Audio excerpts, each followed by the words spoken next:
नमस्कार। तापमान लाइव में आपका स्वागत है। मैं नुज़हत जहां।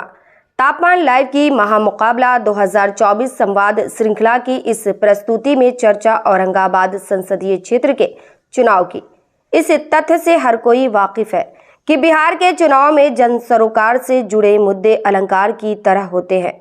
नेताओं के कहने और समर्थक मतदाताओं के सुनने के अलावा उन मुद्दों का और कोई मायने मतलब नहीं होता।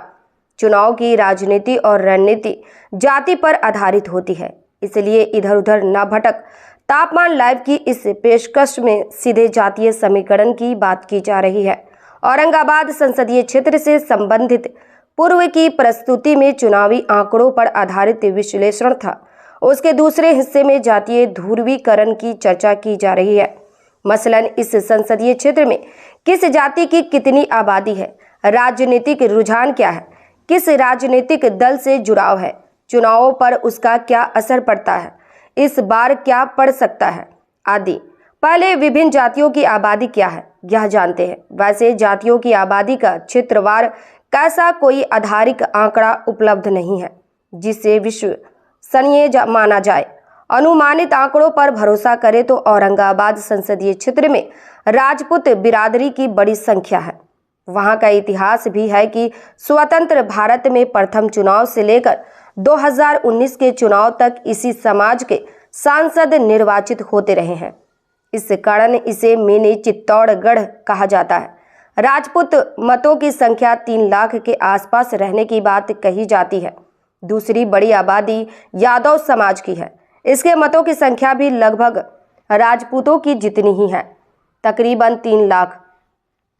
जातीय राजनीति में रुचि रखने वालों के मुताबिक राजपूत और यादव के बाद बड़ी आबादी मुस्लिम और दांगी कुशवाहा समाज की है।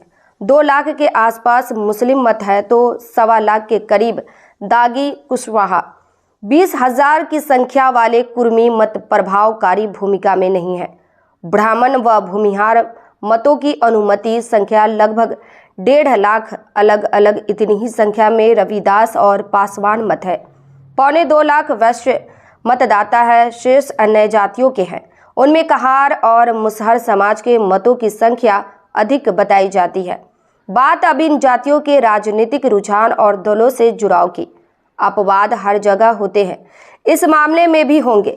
सामान्य समझ में स्वर्ण समाज का एक निष्ठ जुड़ाव राजग से है। इस वर्ग को भाजपा समर्थक सामाजिक समूह माना जाता है। वैश्य समाज के बारे में भी ऐसी ही धारणा है। नीतीश कुमार के चलते कुर्मी, चिराग पासवान को लेकर पासवान और जीतन राम मांझी के चलते मुसहर समाज के मत राजग से जुड़े माने जाते हैं। कथित रूप से जाति की राजनीति करने वाले उपेंद्र कुशवाहा भी अभी राजग में है। औरंगाबाद में राजद के कुशवाहा उम्मीदवार के मामले में उनकी भूमिका क्या होती है, इस पर सबकी नजर रहेगी। औरंगाबाद में बसपा की हैसियत भी उल्लेख करने लायक है। रविदास समाज को बसपा का समर्थक माना जाता है, पर चुनाव में उसकी मुकम्मल झलक नहीं दिखती। उम्मीदवार हर चुनाव में उतरते हैं, कुछ हजार मतों में सिमट कर रह जाते हैं। इस प्रस्तुति में बस इतना ही। फिर मिलते हैं औरंगाबाद संसदीय क्षेत्र के विश्लेषण के तीसरे हिस्से के साथ, जिसमें महागठबंधन की मुश्किलों की चर्चा होगी। वरिष्ठ पत्रकार विष्णुकांत मिश्र का यह आकलन विश्लेषण पसंद आया हो तो अपनी प्रतिक्रिया जरूर दीजिएगा। तापमान लाइव चैनल को देखिए, शेयर कीजिए, लाइक कीजिए और सब्सक्राइब अवश्य कीजिए। धन्यवाद।